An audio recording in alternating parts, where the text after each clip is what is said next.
नमस्कार दोस्तों, स्वागत है आप सभी का study for exam YouTube channel पे।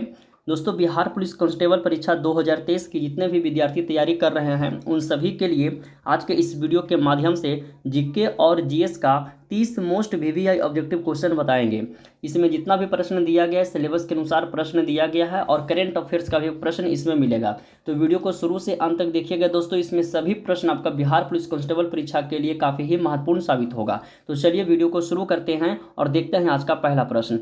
जीके और जीएस का जो सेट है दोस्तों, यह पहला सेट चल रहा है, ठीक है। इसी तरह से आपका प्रत्येक सेट में जितना भी प्रश्न रहेगा सभी को इस चैनल के माध्यम से आप सभी के बीच मिलेगा, ठीक है। तो चलिए देखते हैं पहला प्रश्न। देखिए पहला प्रश्न में क्या कह रहा है कि असानी चक्रवात का नामकरण किसने किया। असानी चक्रवात का जो नामकरण है दोस्तों, यह किसने किया है, ठीक है। ऑप्शन है ओमान, पाकिस्तान, सऊदी अरब और श्रीलंका, ठीक है। तो इसका सही उत्तर हो जाएगा ऑप्शन डी हो जाएगा, श्रीलंका हो जाएगा। तो इस देखिए यहाँ पे श्रीलंका थोड़ा टाइपिंग में मिस्टेक है, आ लिखा हुआ लास्ट में, ठीक है। तो आप थोड़ा अपना कॉपरेट कीजिएगा। तो ऑप्शन डी इसका सही हो जाएगा। दूसरा नंबर प्रश्न में है कि 40वां हुनर हाट, ठीक है, 40वां हुनर हाट 2022 का आयोजन किया गया है। तो महाराष्ट्र में, दिल्ली में, कि पश्चिम बंगाल में, कि लद्दाख में, कहाँ किया गया है। तो क्वेश्चन नंबर 2 का सही उत्तर ऑप्शन ए हो जाएगा, महाराष्ट्र में हो जाएगा। 16 से 27 अप्रैल 2022, ठीक है, 16 से 27 अप्रैल 2022 मुंबई के बांद्रा कुर्ला जो है वहाँ बारला कुंद्रा कॉम्प्लेक्स में किया गया, ठीक है। तो इसका सही उत्तर क्या हो जाएगा, ऑप्शन ए महाराष्ट्र। आप सभी को पता है कि बांद्रा कहाँ है।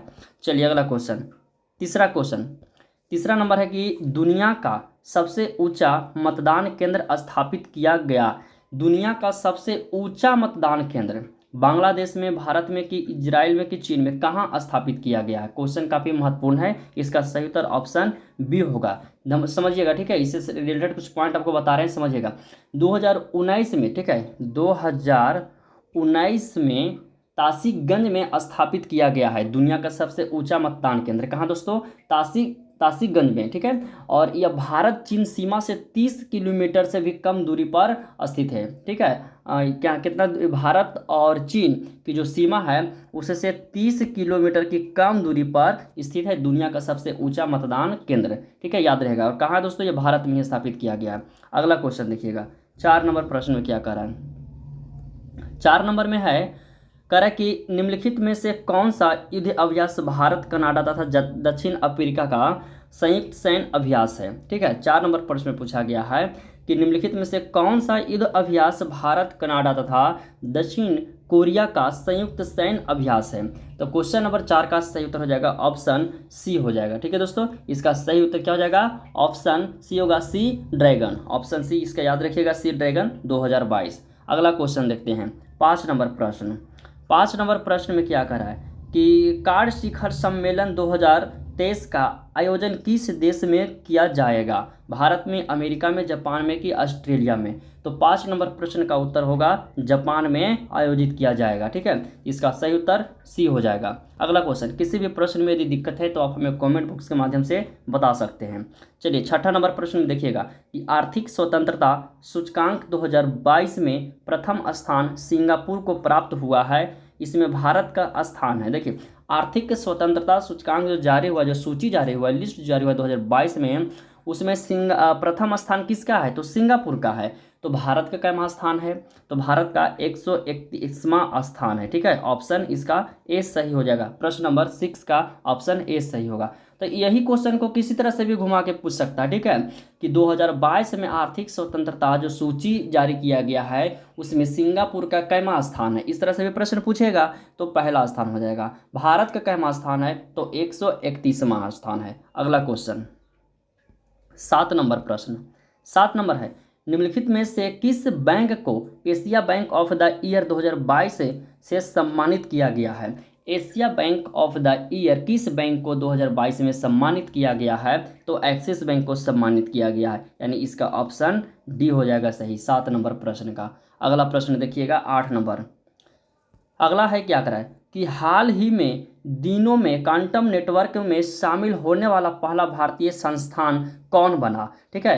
क्वांटम नेटवर्क में शामिल होने वाला पहला भारतीय संस्थान है दोस्तों, कौन बना, तो आईआईटी मद्रास। प्रश्न नंबर 8 का ऑप्शन ए सही होगा। अगला देखिए 9 नंबर में क्या करा कि हाल ही के दिनों में नासा के, ठीक है, हाल ही के दिनों में नासा के केनेडी स्पेस सेंटर से मिशन आर्टेमिस 1 लॉन्च किया गया है, यह संबंधित है। तो यह शुक्र मिशन से संबंधित है कि सूर्य मिशन से संबंधित है, मंगल मिशन से संबंधित है, और ऑप्शन डी है चंद्र मिशन से संबंधित है। यह जो करंट अफेयर का प्रश्न है आप सभी लोग पढ़े होंगे। एक प्रश्न आप सभी से मौखिक टेस्ट लेते हैं इस वीडियो में, इसका उत्तर नीचे कमेंट बॉक्स में आपको बताना है। तो 9 नंबर प्रश्न का सही उत्तर क्या होगा आप सभी को नीचे कमेंट बॉक्स में बताना है।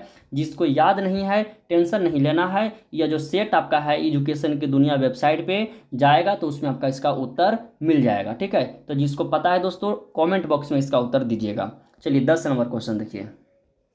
10 नंबर क्वेश्चन है कि हाल ही के दिनों में वर्ल्ड ग्रीन सिटी अवार्ड 2022 किस शहर को दिया गया है? हैदराबाद, इंदौर, कोची, पश्चिम बंगाल। तो 10 नंबर प्रश्न का सही उत्तर होगा ऑप्शन ए, हैदराबाद को दिया गया। ठीक है दोस्तों, वर्ल्ड ग्रीन सिटी अवार्ड किसको मिला है? तो हैदराबाद को मिला है। अगला प्रश्न देखिएगा 11 नंबर।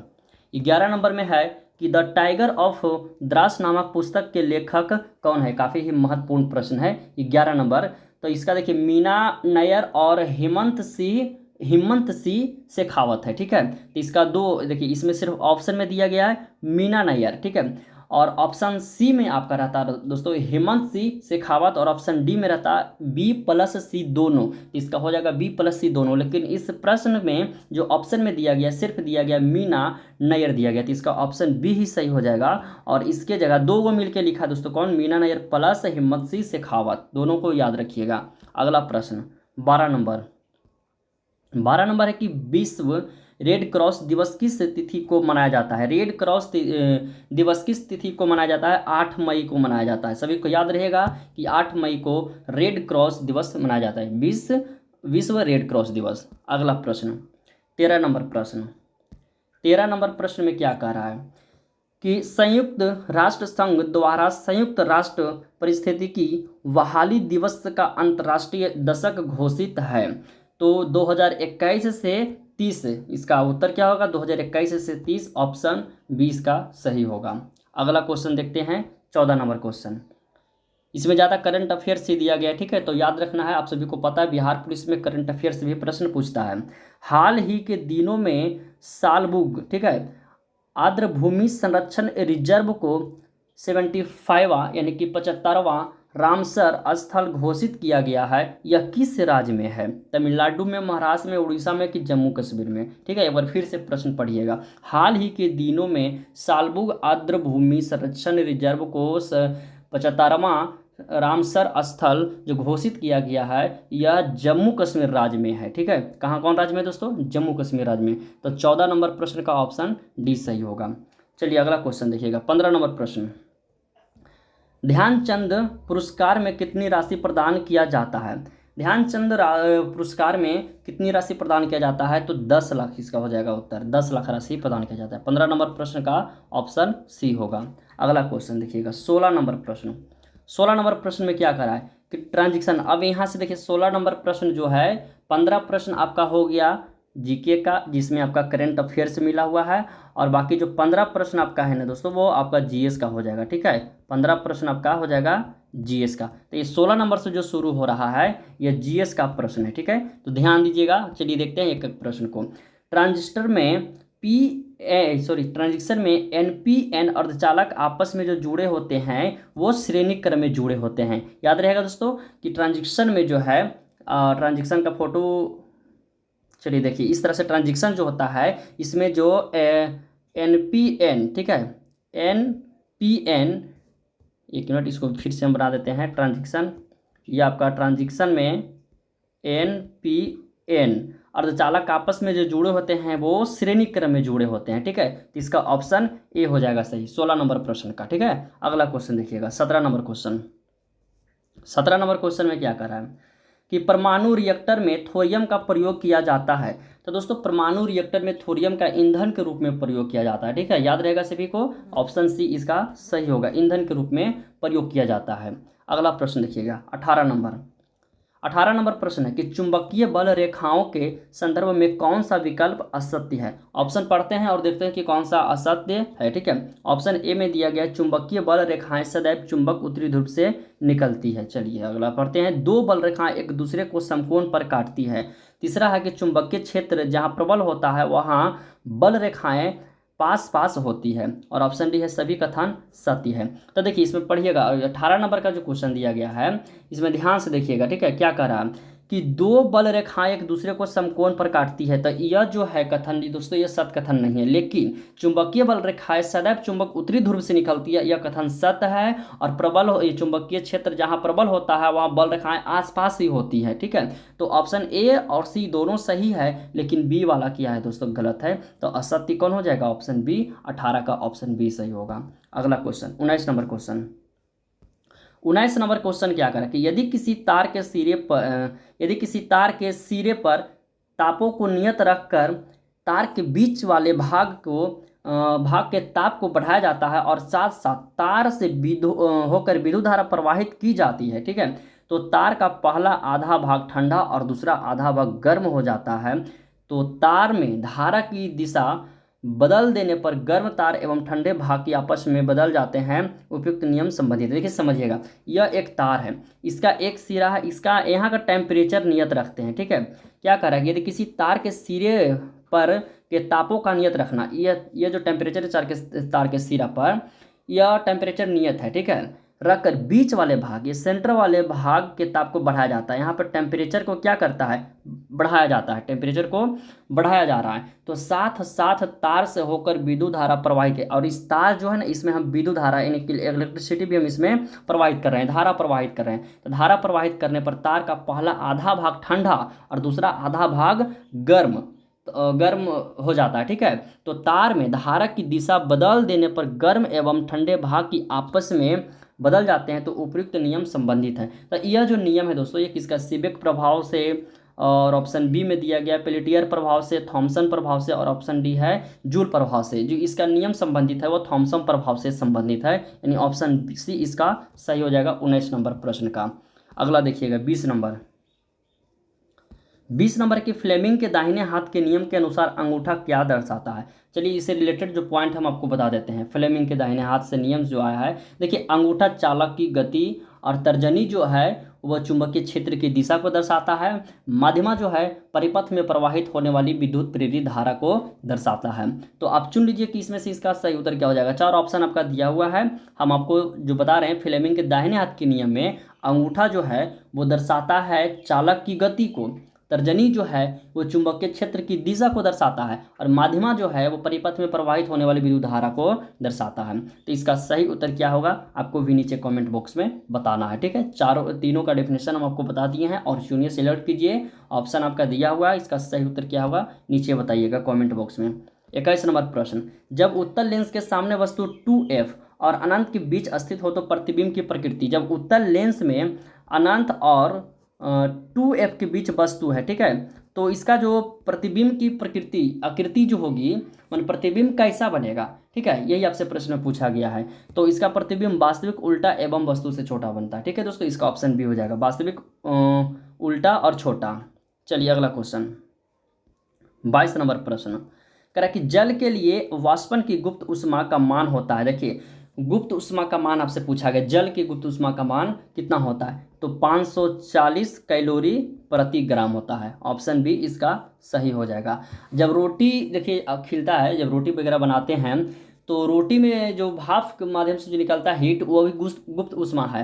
और गुप्त ऊष्मा से जब भी यदि आप बॉडी कहीं भी जलता है ना दोस्तों, तो वहाँ पे जो है एक नॉर्मल आग से, जैसे कि आप एक मोमबत्ती जला रहे हैं, ठीक है, उससे आपका शरीर कहीं डर गया, और एक गुप्त ऊष्मा जिससे रोटी से भाप वगैरह निकल रहा है उसे, तो सबसे ज़्यादा जलन आपका होगा रोटी के वाला जो भाप रहेगा ना उसी से जलन होगा। चलिए अगला क्वेश्चन देखिएगा 23 नंबर क्वेश्चन कि ट्रैक्टर से उत्पन्न ध्वनि की तीव्रता। देखिए ट्रक और जो ट्रैक्टर है उससे जो ध्वनि उत्पन्न हो रहा है, यानी कि जो आवाज़ उत्पन्न हो रहा है वह कितना डेसिबल का होता है, तो 90 से 100 डेसिबल के बीच होता है। ट्रैक्टर और ट्रक ये दोनों का जो आवाज़ होता है, देख रहे हैं अभी गांव वगैरह में ये जो ट्रैक्टर वगैरह का भी ज़्यादा उपयोग हुआ क्योंकि धान का सीजन आ गया, ठीक है, तो जब ट्रैक्टर का एक्सीलरेटर वगैरह देता है, फुल एक्सीलरेटर देता है, तो जब वहाँ से जो ध्वनि निकलता है और ट्रक का जो ध्वनि निकलता है तो वो 90 से 100 डेसिबल के बीच होता है। ठीक है, याद रखिएगा ये प्रश्न को। अगला क्वेश्चन देखिएगा, 24 नंबर क्वेश्चन।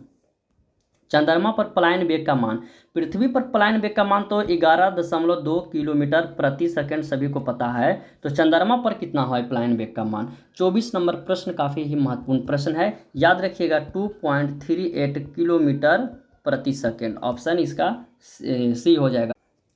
25 नंबर प्रश्न है कि न्यूटन सेकेंड मात्रक है, तो न्यूटन सेकेंड मात्रक आवेग का है। ठीक है, इसमें देखिए क्या हो जाएगा, यहाँ संवेग दिया गया था। संवेग का होता है दोस्तों द्रव्यमान और वेग के गुणनफल को संवेग कहते हैं, तो इसका मात्रक आप निकाल सकते हैं। और प्रश्न में क्या पूछा गया, न्यूटन सेकेंड को, ठीक है, न्यूटन सेकेंड का मात्रक जो है वो क्या होगा दोस्तों, आवेग होगा। इसका उत्तर याद रखिएगा।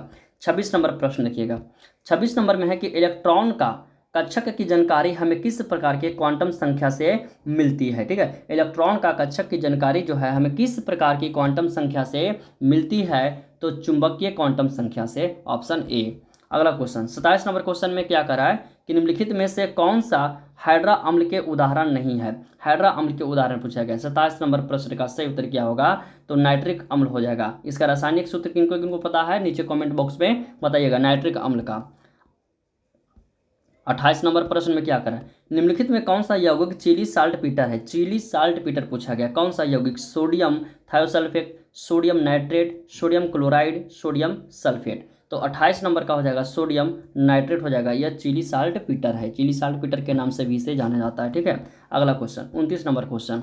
29 नंबर है कि रबर आसानी से किसमें घुलता है, तो रबर आसानी से किसमें घुलता है, तो ऑप्शन ए और बी दोनों आपका दोनों सेम आपका नहीं है जी, दोनों अलग अलग है। सल्फर में, कार्बन डाइऑक्साइड में और कार्बन डाइसल्फाइड में, और ऑप्शन डी है न्यूप्रीन में। तो गलती देखिए हमसे भी यहाँ पर मिस्टेक हो गया देखने में कि दोनों ऑप्शन सेम ही है। यदि इसी तरह का ऑप्शन रहेगा और ऑप्शन डी में रह जाएगा बी प्लस सी, तो बहुत सारे छात्र हैं कि बी प्लस सी दोनों को सही कर देंगे। ठीक है, लेकिन ध्यानपूर्वक आपको पढ़ना है।